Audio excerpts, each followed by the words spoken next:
And then I ended up praying, God, if you want me to ask her out, can you make it really, really obvious?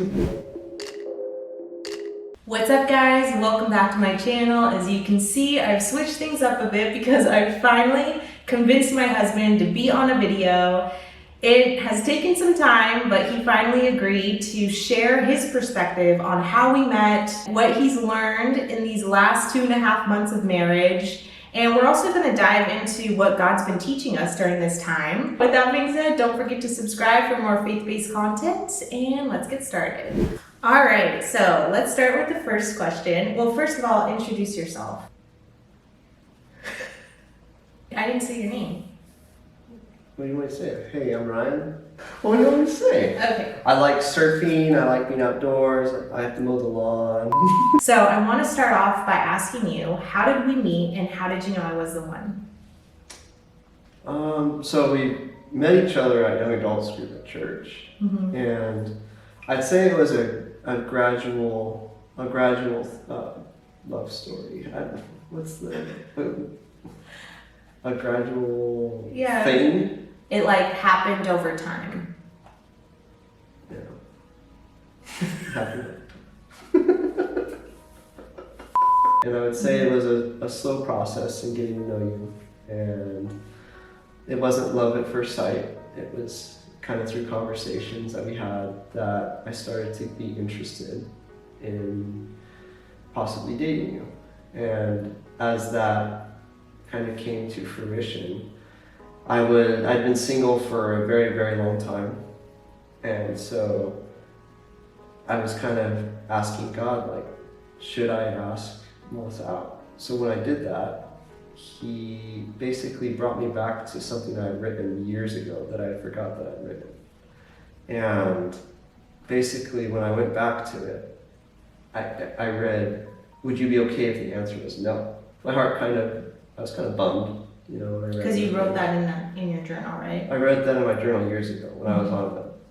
It was about something completely different, but he brought me back to that passage where I hadn't thought about that in years, Mm-hmm. So when I read that, I'm like, oh man, I guess he doesn't want me to. Mm-hmm. But right when I started thinking that, he said something to my heart. He said, but it won't always be no. So Mm-hmm. I didn't know what exactly that meant. And I was also reading this book at the time which said that I should be asking more specific questions of God. Mm-hmm. And so I'm like, well. Oh, that was the book I recommended Okay. for you to read. Yeah. How to Hear God's Voice. Yeah, Mm-hmm. exactly. So that's originally why I even asked, should I ask Melissa out? I was interested, but I was also very content in my singleness at the time. But I just wanted to ask God what his thoughts were. And then I ended up praying, God, if you want me to ask her out, can you make it really, really obvious? And so it wasn't long after that, a couple of weeks later, that we ended up talking by ourselves at the young adults group. Mm-hmm. We were walking out together. Yeah. And so I kind of felt the nudge, maybe this was that obvious moment. But I didn't ask you out because it wasn't obvious enough for me at the time. You needed something more clear. I needed something more clear. So I got home, and the next morning I basically talked to God and said, can you make it more obvious if I'm supposed to ask her out? Mm-hmm. And so what ended up happening is an event that same week got canceled, but Melissa actually ended up asking me out to sushi. Well, but it wasn't a date or anything. It wasn't a date or anything. Sure. I was letting him know that the event was going to be canceled, but I'll still be in the area if he wants to get dinner. And then yeah, so she asked me. So then She casually said that she'd be in the area if I want to get dinner. Mm-hmm. So I said, sure. And then you felt like that was God giving you a second opportunity, right? Right. That seemed very obvious to me, to where if it doesn't get any more obvious than that to me. So I ended up pulling the trigger at that point. Mm-hmm. For marriage, that was just through dating and realizing what your character was and how much you loved God and loved other people. Mm-hmm. So I think that was a much more well, they were both calculated decisions. I always kind of had the concept like, if I knew I wasn't going to marry you, like, what's the point of dating? Mm-hmm. So I always knew there was going to be potential Right. throughout the entire process, because if I found that we weren't compatible, whatever that means, I would have just ended it, because it's kind of like the point of dating is marriage. Right. And so, I mean, when did I know I was going to ask you? Probably 10 months in, 11 months in. All right, so the next question is, you said you were single for a good amount of time. What do you think God was teaching you during that time? And what advice could you give anyone who's single right now, who's desiring to get married and find their person? What would you tell them? I think being single has a big advantage to where you're able to see that God is your everything.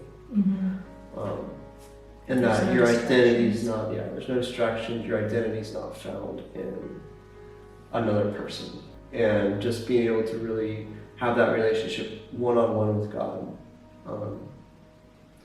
is something that I learned to do. I wasn't always great at it. I always wanted to be in a relationship and be married and all that. So advice for other people, I would say to be content with where God has you, because really you're able to really enjoy a relationship when you're content with where you already are. Without feeling like you need that relationship to bring you happiness or contentment. Exactly, because that's not what that relationship is there for. That relationship will let you down ultimately if that's what if you're trying to make the relationship your identity or what brings you happiness. That's not what it was made for. Until you're content with where you are being single, you're not going to thoroughly enjoy actually being in a relationship the way God intended it to be. That'd be my main advice. That's good. Because when you're single, it's a very unique time to just not have any other distractions and to really cultivate a relationship with God. In marriage, or when you meet someone, obviously it's a blessing, but it comes with a different dynamic because there's another person coming into the equation. And so you're learning to serve God together and also prioritize God. And you have to remind yourself and make sure that the other person that you're dating or that you're married to is not going to be the distraction. Whereas when you're single, it's such a sweet time to really just say, wow, I'm going to really make sure that my foundation is on God, because when that foundation's there and you meet the right person, then like you were saying, it's going to just lead you on a way better path than if you're being single and just thinking about wanting to date someone or wanting to find someone. Right, building a foundation when you're single, so that way you're actually someone that someone wants to marry. And not just being focused on trying to be married. Yes.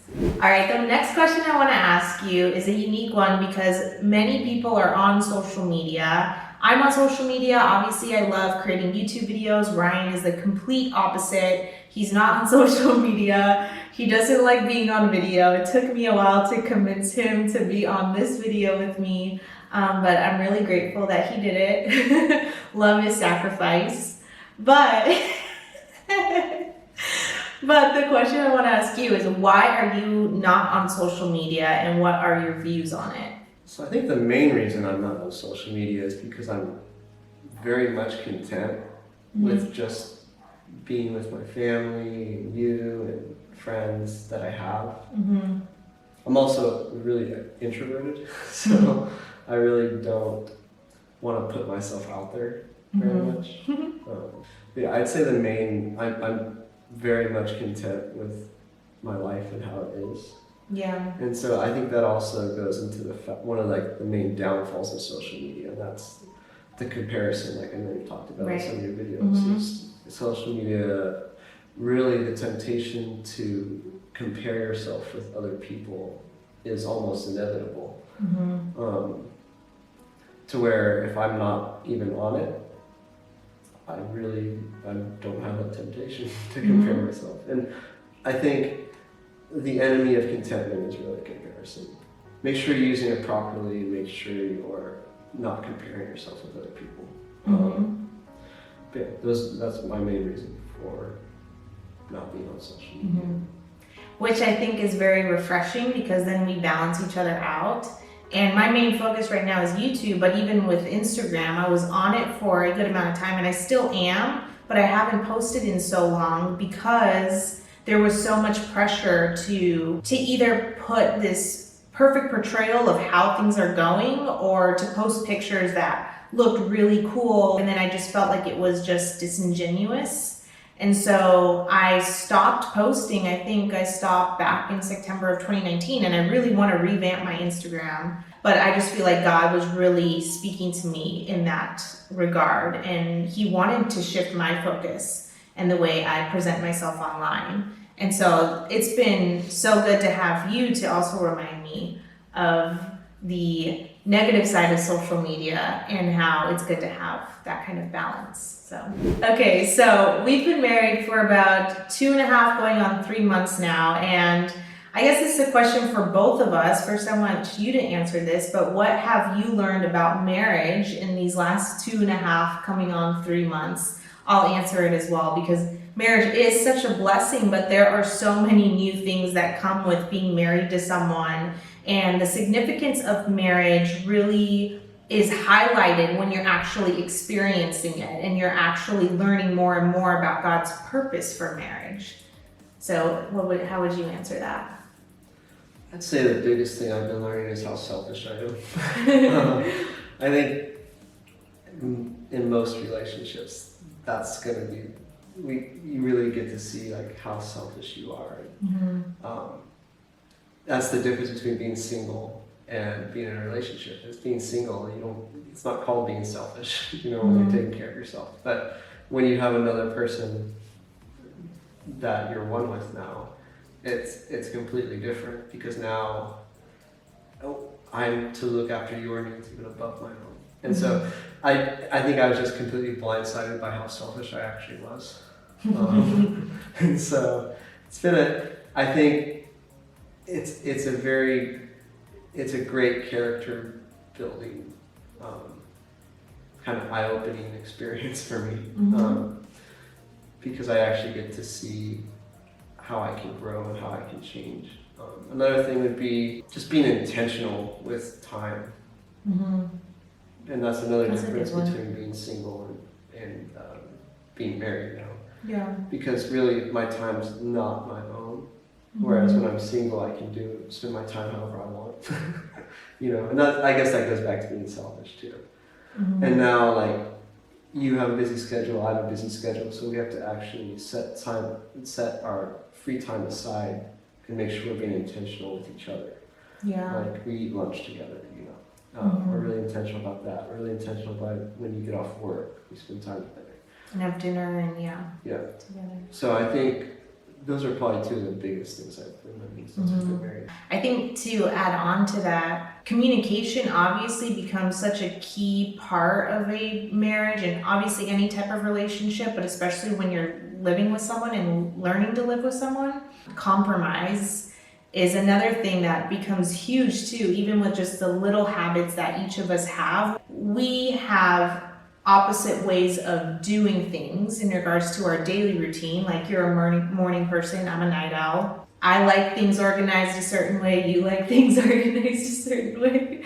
And so there's so many little things that you have to just like really learn, and then you have to remember, oh yeah, God created marriage not to fulfill or satisfy my needs, but to teach me how to serve another person, just like He shows us in Ephesians 5, that model of what marriage looks like and what He created for marriage. It's two people coming together and serving Christ and mirroring His attributes. And so I think that just kind of takes on a whole nother meaning of what it looks like to, actually I'm serving this person. I can't necessarily think about my needs, which you were saying, like, then it highlights your selfishness. And I think our culture does a terrible job of showing us what an actual marriage looks like, because instead of saying that marriage is about God, our culture says marriage is about my needs and my selfishness and my lusts and making sure that they all get fulfilled. It's a big part of why there's so much divorce today as well. And lately we've been going to this Bible study, and something cool that they recently did is a Discovery Bible Challenge. Basically, they take a passage from the Bible, they have us read it, and then we answer a few questions. And the passage that we went over this past week was on Luke 14:25 through 33. And I think this passage definitely encompasses what the true meaning of life should be about. And so I'm going to read it, and then we can discuss a little bit about what we learned from this passage, especially in regards to selfishness. Now great crowds were traveling with Jesus. He turned and said to them, "If anyone comes to me and does not hate his own father and mother, wife and children, brothers and sisters, yes, and even his own life, he cannot be my disciple. Whoever does not bear his own cross and come after me cannot be my disciple." Then it goes on to talk about a tower. It says, "For which of you wanting to build a tower doesn't first sit down and calculate the cost to see if he has enough to complete it?" And then it goes on to talk about war. It says, "Or what king going to war against another king will not first sit down and decide if he is able with 10,000 to oppose the one who comes against him with 20,000?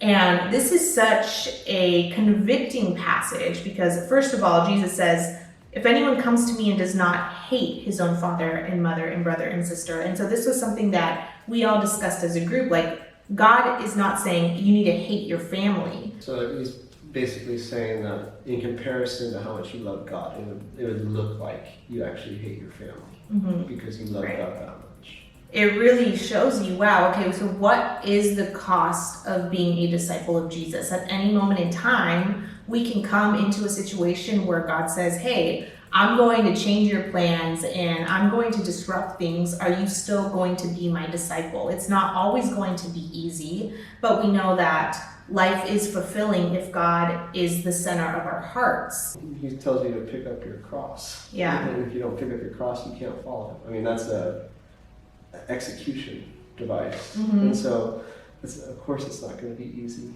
in terms of selfishness. There's no room for your own selfishness. You're basically laying yourself aside at that point and saying, "God is my king and I follow him wherever." Yeah. Also, it goes on to say at the very end that if he doesn't renounce all his possessions, he can't follow me either. Right. And so I think for me, one of the biggest learning points of this whole passage was, and kind of going back to, until you're content with what you have, you'll never actually realize the satisfaction of what God gives you. Until you actually surrender all your possessions and goods, you won't actually be able to enjoy them in the right way. Now, I don't think Jesus is telling everybody to give away all their goods necessarily in a very materialistic way, but he's talking about the heart. I think until you're able to say, "God, they're all yours no matter what. If you want them all, you can have them all." And until you are at that point, you won't be able to actually enjoy the goods that he's given you the correct way. Yeah, I thought that was a really good passage. And so the really cool thing about Discovery Bible Study, which if you're interested in learning more, I'm sure you can look it up online, or I'll also link some resources down below. But it basically says to summarize the passage and to think about what God is teaching through this passage and what this passage teaches us about other people. And then the last question is, who will I tell this story to? Which I think makes this study really unique because you can study it together in your Bible study, but then the last question tells you, like, who are you going to share this with outside of your Bible study group? And so that's why I decided to share this story with you guys as well. And yeah, it's just a really good reminder. I recommend you guys reading Luke 14 as well. All right, guys, thank you so much for watching. Hopefully you enjoyed getting to know Ryan's perspective on how we met and his perspective on marriage and singleness. And yeah, if you want more videos with Ryan, let us know in the comments below. And I will see you all very soon for another video. Bye, guys. Freedom! Read that one.